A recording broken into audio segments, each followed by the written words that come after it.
Pozdrav svima, ja sam Hava i dobrodošli nazad u moju Make-up YouTube bazu. Danas vam snimam svoju kolekciju tečnih pudera.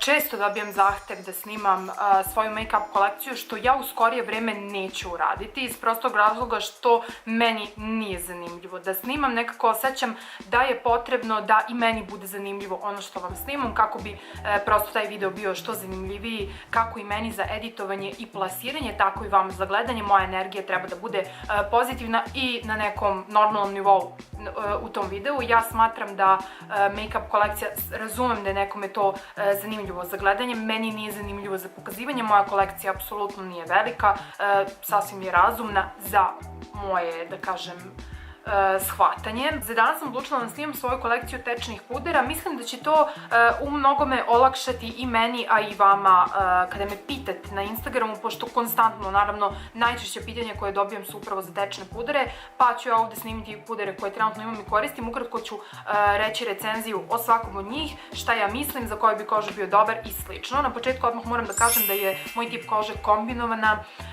onako osetljiva, masnija, malo, dešava se da mi obrazi budu i suvi u nekim trenucima, tu imam neko malo, onako da kažem, kritično hormonsko područje s vremena na vreme, tako da ja rotiram pudere, naravno imam pudere veće pokrivne moći, slabije pokrivne moći itd.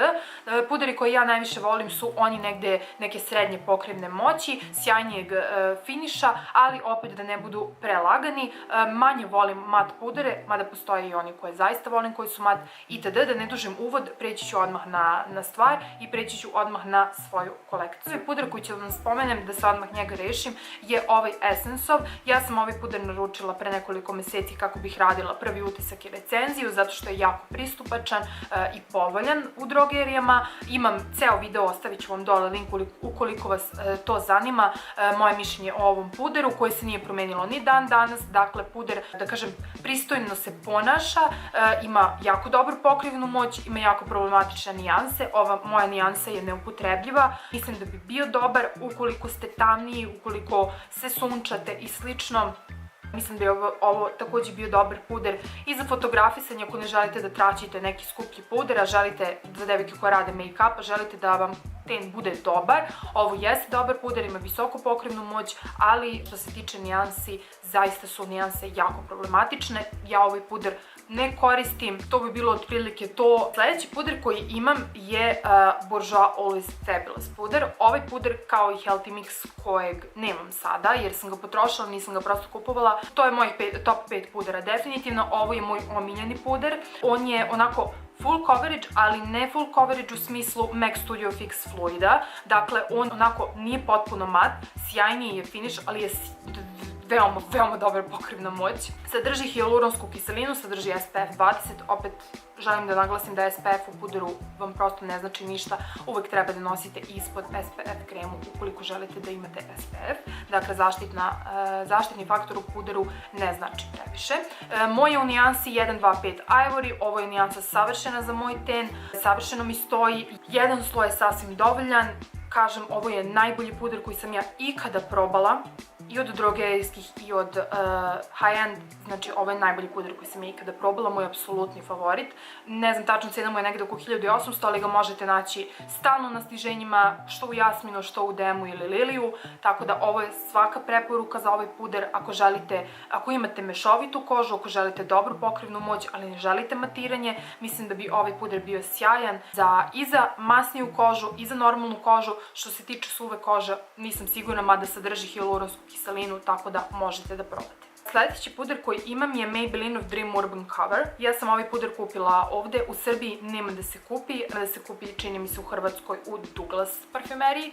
Ovaj puder ima SPF 50, što je stvarno sjajno, to je najviši SPF faktor koji sam ja do sada videla što se tiče pudera. On je jako lagan, piše da je full coverage, ali nije full coverage, izuzetno je tanak, prilično je sjajan, bio bi odličan za devojke koje imaju suvu kožu ili normalnu, za masnokošce nije nikako ne preporučujem ovaj puder jer je jako, jako uljan. Ovaj puder ima jako zanimljiv sastav, on je na bazi vode, sadrži i silikon, sadrži i niacinamid, što je meni jako zanimljivo. Kada ga otvorite, on miriše baš kao neka kremica, više kao neka krema za sunčanje. Ja sam pročitala da je ovaj puder rađen po uzoru na It Cosmetics CC kremu i zaista ima teksturu više kao neka tinted kremica sa bojom, nego što je baš kao puder. Ja ga volim lično, u danima kada mi je ten dobar, kada nemam nikakve probleme, stvarno mi je sjajan. Ova mi je nijansa malo tamnija, u pitanju je nude bež, ali on isto ima jako širok spektar nijansi, tako da sigurno da možete da nađete svoju.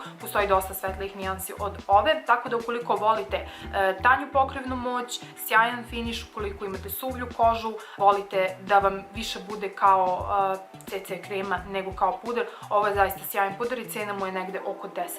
Maybelline Affiniton je moj puder iz srednjoškolskih dana, ovo je već, zaista ga dugo imam. U pitanju je nijansa 42 Dark Beige, međutim ja nisam skoro imala baš dosta tena, tako da ga ne koristim. Ovo mi je otprilike negde puder kada idem na more, moj morski puder. Znači kad idem na more jako volim ovaj puder. Ovo je uljan puder, sadrži arganovo ulje, jako je uljan, ali ima fantastičnu pokrivnu moć i što se tiče moje kože, ovaj puder mi je uvek predivno negovao kožu lica. Kad god sam njega koristila, nekako i upale su mi brže prolazile, jednostavno fantastičan puder, međutim ja sam htjela njega da kupim i u svetljoj nekoj nijansi, da ga jednostavno imam, međutim nikako da to uradim, nikako da to stigne na red, ali ovo je zaista fantastičan puder, znači za normalnu suvu kožu, ako ste masnokošci ne bih preporučila, sadrži ulja, a i jako se brzo prosija, jako brzo napravi i one fleke, ali jednostavno ja ovaj puder obožavam, zaista ga obožavam. Nekako voljela bih da Maybelline napravi neku formulu da bude malo gušći, sa malo manje ulja, ali da bude neka ova pokrivna moć i da se ovako ponaša kao ova, jer jednostavno ovo je zaista jako dobar puder, cena mu je negde, ne znam, 600-700 dinara, ako mi sećanje služi, sad više i ne znam. Dalje imam MAC Studio Fix Fluid pudere, ja sam u nijansi NC15, to je otprilike nijansa koja mi savršeno odgovara. Ovo je puder visoke pokrivne moći, profesionalni puder koji zaista, ukoliko imate bitan dan, fotografisanje, snimanje, zaista će vam ovaj puder sjajno poslužiti. Uvek ga promućkajte kao i svaki puder pre korišćenja. Ovaj puder ima SPF 15, to nije ništa značajno. Ovaj puder može da vam zapuši pore, treba ga jako dobro umiti i skinuti sa lica. Ne bi ga preporučila za svaki dan, nikada ga nisam koristila za svakodnevnu varijantu. Koristila sam ga kada šminkam devojke, sam koristila ove pudere. Koristila sam ga na sebi kada imam neki bitan dan, bitan događaj ili kada jednostavno hoću da radim neki look i hoću da mi ten odmah isprave ispadne dobro, da ne moram da stavljam više slojeva i slično. Ovo je zaista jako dobar puder, ali naglasila sam vam u kojim slučajevima. Ovo je nijansa C3,5. Meni je devojka u Mekovoj radnji dala ovu nijansu i rekla mi je da su te C nijanse nove nijanse koje su olive podtona, dakle maslinastog, i koje ne bi trebalo ni malo da budu narandžaste, međutim ovo je roze. Tako da tu ćemo kupovinu opet svrstiti u kupovinu prodavačica nije bila u pravu. Slabo mi vrši posao, osim nekada kad hoću, sad ću vam reći sa kojim puderom da pravim kombinaciju za lukove, kada hoću da pravim kombinaciju sa Maybelline Super Stay puderom koji je u najsvetlijoj nijansi koja postoji, True Ivory, zaista jako bela nijansa pudera, znači ta dva pudera nekada izmiksam kada radim look, kada hoću full pokrivnu moć. E sada, što se tiče Maybelline Super Stay pudera, ja sam ovaj puder imala i u nekoj drugoj nijansi, ne mogu da se setim tačno u koja mi je zaista bila loša. Sidirala mi je toliko čudno, po fotografijama znam, zato što sam je koristila, na primjer, na jednoj bitnoj večeri i ja sam stavila taj puder i ja sam na toj večeri bila zelena. Znači, žuto-zelena, a nijansa je zapravo bila roze. Znači, on je iz neke roze nijanse oksidirao u neku maslinastu žutu. Uglavnom nije bio nikako kako treba, međutim, to je tako visoka pokrivna moć da sam ja njega morala da uzmem u ovoj nijansi. Vidite i sami da sam njega jako puno potrošila. Ja jako volim ovaj puder. Ova nijansa meni ne oksidira. Znači, nijansa 03 True Ivory ne oksidira. Ja sam kačila na svoj Instagram i devojke su mi rekle da može da se nađe ova nijansa u nekim bolje snabdevenim Lili drogerijama, čini mi se, nemojte me držati za reč. Ne znam, ukoliko neko zna, neka piše dole u komentarima gde se može naći ovako svetla nijansa. Par devojaka je kupilo i rekla su mi, znači, nikad bolju nijansu nisu uvole. Za masnokošce, za mešovitu kožu, on je dosta gust, hoće dosta da se skupi, mora zaista dobro da se ublenda. Ja njega izbegavam da blendam sunđerom zato što nekad hoće da ostane onako nedovoljno ublendan u porama, u predelu pora na bradi, u predelu pora, na primjer, oko nosa. Ja sa strane imam i ožiljak od piercinga i zaista bitno mi je da se dobro ublenda jer tu mi se uvek vide one rupice. Dakle, super puder u kombinaciji sa nekim hidrirajućim ili malo više silikonskim primerom. Mislim da možete da napravite baš onako full coverage pokriven, skroz ten. Što se mene tiče, zaista, ja stvarno volim ovaj. Sljedeći puder koji imam je najnoviji, njega sam kupila relativno skoro, ali mi se jako dopada. U pitanju je Urban Decay Stay Naked puder. Ovaj puder ima 50 različitih nijansi, sve moguće podtonove obuhvata, sve moguće glavne tonove obuhvata. Moja nijansa 30NN, što je neutralna sa neutralnim podtonom u light. Znači kreće od 10 ultra svetlo, pa je 20 svetlo, 30 je, ne znam tačno, znači ultra fair, light, pa onda ide malo tamnije i tako ide sve do, čini mi se, 50-60, što je ultra deep. Tako da ovde možete naći, što se tiče ovog pudera, sve moguće glavne nijanse, podnijanse, svog tena, šta god da ste, sigurna sam da postoji puder za svakoga. Puder je jako lagan, nadogradiv, ali ima sjajnu pokrivnu moć, dobru, znači ne pokriva previše. Ukoliko imate neke neravnine, ukoliko imate diskoloraciju, sigurna sam da će se to videti sa ovim puderom, ali veoma je lagan, kao da apsolutno ništa nemate na licu, jako se dobro osuši, ne preslikava se, ne ostaje vam kada pipnete, možete i da ga ne setujete, ali ukoliko se brzo prosijavate, i to je moj savjet da ga svakako setujete. Znači, jako lagan puder, jako tanak, sjajan finish, nije previše mat. Ovo je jedan svakodnevni puder za svakoga ko voli onako malo bolje pudere, u malo boljem rangu. Ne smatram da je nešto spektakularan, s obzirom da je high-end puder, s obzirom da mu je cena baš visoka, ne smatram da je spektakularan, sigurna sam da postoje bolji puderi, znači nije ono da me je oduvao i da sam u fazonu da, dala bih ponovo, ne znam koliko već košta, 45-6 evra, ako ne grešim, ili oko 40 evra, i ja sam ga platila 27 na popustu, toliko bih možda dala opet, ali njegovu punu cenu sigurno ne bih platila. Znači, apsolutno ne smatram da je revolucionaran, ima sigurno mnogo boljih pudera, jer ipak da dajem toliki novac, ipak bih htela malo gušći puder sa malo boljom pokrivnom moći. Znači, njegova je prednost jedino što nije previše uljan, ali pokrivna moć je zaista onako baš blaga, ali ukoliko ste neko ko voli blagu pokrivnu moć, onda definitivno ovaj puder jeste za vas. Pretposlednji u kolekciji je L'Orealov Infallible Fresh Wear. Da li, znači, ovaj puder, znate, Mendelin efekt? Ovaj puder za mene ima Mendelin efekt. Znači, ja sam sigurna da se ovaj puder zvao drugačije.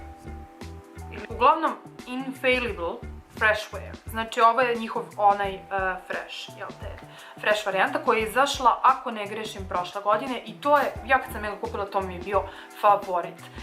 Sve dok nisam kupila Bourjois Always Fabulous, ovo je bio moj najomiljeniji puder, zato što ima odličnu pokrivnu moć, jako je lagan, ima sjajniji finish, ne oksidira, znači apsolutno sve, on je skoro apsolutno potrošen. Evo, ima još jako malo, otvoren je ovde da se panuje, ima neku oxygen tehnologiju novu koja zapravo čini to da on ne oksidira, bar ne bi trebalo. Moja nijansa je 100, jako je svetla, mada malo žuća, ipak. Tako da zimi desi se kada ono baš me puno ne vidi sunce, kada baš puno prebledim, nije mi bio dobar, nisam ga koristila. Međutim, evo sada kako je došlo ovo malo lepše vreme, ja samo njega koristim i sad sam ga već i potrošila. Jako dobar puder, bolji od True Matcha ako mene pitate. True Match sam koristila dugo, razne nijanse. True Match jeste dobar puder, malo, sigurna sam da mu je malo izmenjena formula s godinama, znači nikome ne može ubediti u suprotno, tako da je ovo bolja varijanta od True Matcha. Ako ga niste probali, moja preporuka definitivno je za ovaj puder. Znam da postoje problematičnije nijanse, ali znam da postoji i u dosta svetlim nijansama i da mogu da se nađu, samo morate malo da potražite. Poslednji puder koji imam je Foreign 10 Wear Perfection Foundation bez ulja. On je potpuno matirajući, vidite i sami kada su puderi mnogo matirajući, kada su bez ulja, oni padnu. Ista stvar je i sa ovim Super Stay puderom, samo što je po mom mišljenju ovaj Sephorin mnogo bolji, mnogo bolja formulacija, mnogo mu je bolja formula, mnogo mu je bolji finish i sve. Jedina, eto da kažem, zamerka i mala napomena, ovaj puder sadrži 25 ml umesto standardnih 30, nije to neka razlika zaista. Moj je u nijansi Clear Light broj 20, ona mi je tamnija, nije mi baš dovoljno svetla da mogu da je koristim u toku cele godine, ali koristim je i za lukove, jako se dobro ponaša ovaj puder, jako se lepo slika, jako lepo sarađuje sa tenom, jako se lepo stapa, nema nikakvih nejednakih delova da vam se negde uvuče, nije mi ni oksidirao ni ništa, jedan od najboljih pudera koji imam apsolutno i sigurna sam da ću ga ponovo kupiti, možda i u istoj, možda u nekoj drugoj nijansi, 100% sam sigurna. On ima i drugu Glow formulu koja ima malo drugačiji poklopac. Ova, dakle, ovde dole ima naznaku oil free, naglašeno je da ima tu neku second skin tehnologiju i zaista, s obzirom da je matirajući, jako dobro sarađuje sa tenom i zaista vam toplo preporučujem ovaj puder ukoliko vam treba nešto malo punije pokrivne moći, a opet ne nešto što će vam se uvući u borice, porice, linijice, što će se onako izlepiti po licu. Znači, definitivno to je ovaj Sephorin puder. E pa, to bi bilo to. Za kraj rangirat ću vam top 5 što se mene tiče. Broj 1, apsolutno Bourjois Always Fabulous puder, bez razmišljenja, on pa jedno 2-3 mesta prazno, ako mene pitate, definitivno najbolji drugerijski puder ikada. Broj 2, definitivno i mora biti Urban Decay Stay Naked. Za moj ukus ovaj puder je jako dobar, specifičan je, ne mogu da ga uporedim ni sa čime što sam do sada probala iz drugerijskog ranga. Kad god ga nanosim, ja mislim da to nije to i da to neće raditi, međutim on kad se sasuši, neverovatno dobro izjednači ten i neverovatno se dobro osuši, tako da ovo je definitivno broj 2. Broj 3, definitivno će biti Sephorin, zato što ima jako dobru pokrivnu moć. Broj 4, apsolutno L'Orealov Invaluable, zato što je onakav finish kakav ja volim. I broj 5, naravno, bit će MAC-ov Studio Fix Fluid kao nezaobilazan puder u svačijoj kolekciji ukoliko vam treba nešto što će vam, kada dođe do te situacije, biti apsolutno puder koji će rešiti sve probleme i ponašati se profesionalno onako kako treba. E pa, dragi moji, to bi bilo to. Nadam se da vam je ovaj video bio koristan kao i mnogi drugi videi. Pišite mi dole koji su vaši favoriti, pišite mi šta ste od ovoga probali, da li se sa mnom slažete ili možda i ne. Ako vam se ovaj video dopao, lajkujte, subscribeujte se, šerujte i komentarišite. Hvala vam divnim komentarima, hvala vam na podršci koju svakodnevno dobijam od vas. Sve vas pozdravljam, čuvajte se i vidimo se u nekom od sledećih videa. Ćao!